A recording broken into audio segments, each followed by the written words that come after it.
இன்னைக்கு அதிகமான வாக்கு வாங்கியிருக்கிறாங்கிறாங்க.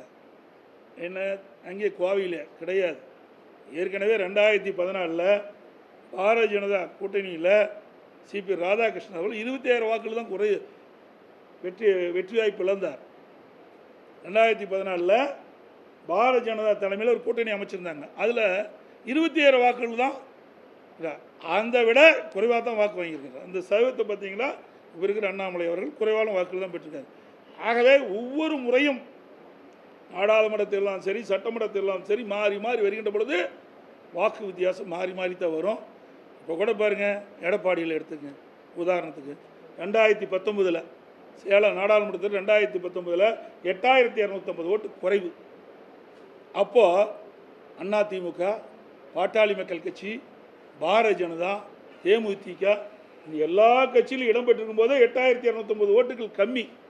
சட்டமன்றம் வந்தது. சட்டமன்றத்தில் பாரதிய ஜனதா கட்சி கிடையாது, தேமுதிக இல்லை, 94,000 வாக்குகளை நான் பெற்றேன். 2024 நாடாளுமன்ற தேர்தல் இப்போ நடக்குது. இதில் அதிமுக, தேமுதிக தான் இருந்தது. இந்த 2 கட்சி தான் நம்ம சேலத்தை எங்களுடைய பகுதியில், மற்ற அமைப்புகள்லாம் கம்மியானதாக இருக்குது. இப்போ 46,230 வாக்குகள் நான் பெற்றேன். ஆக சூழ்நிலைக்கு தக்கவாறு மக்கள் வாக்களிக்கின்றது இயல்பு. இதை வச்சுக்கிட்டு வெற்றி தோல்வியெல்லாம் நிர்ணயிக்க முடியாது.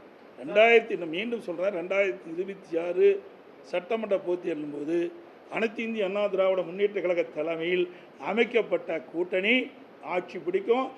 அதிமுக தனி பெரும்பான்மையோடு தமிழகத்தில் ஆட்சி அமைக்கும். இது திண்ணம். அண்ணாமலை தோல்வியை தழுவிய பிறகு கூட அதிமுகவை தொடர்ந்து விமர்சனம் செஞ்சுக்கிறார். அதுக்கு நீங்கள் அவரை தான் கேள்வி கேட்கணும். என்னை கேள்வி கேட்டு நான் என்ன பண்ணுறது? எங்கள் கட்சி தான் சார். ஒரு கட்சியை பற்றி விலகி போயிட்டாரு, புரியுதா? அவர் விலகி போயிட்டாரு.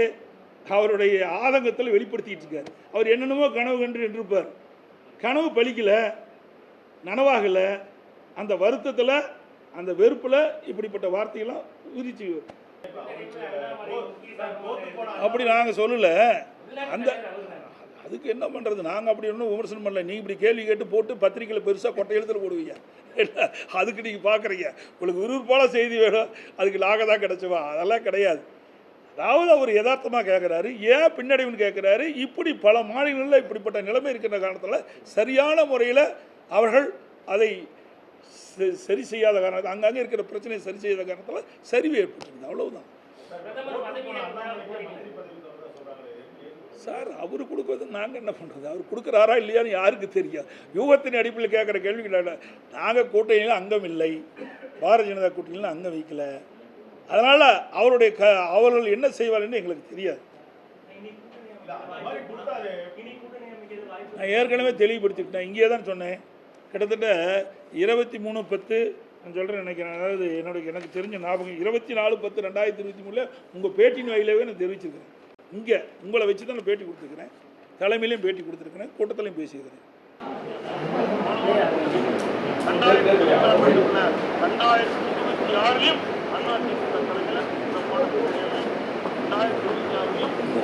புரியுதுங்களா? இல்லைன்னா அன்னைக்கே அவங்க முன்னாடியே சொல்லியாச்சுங்க.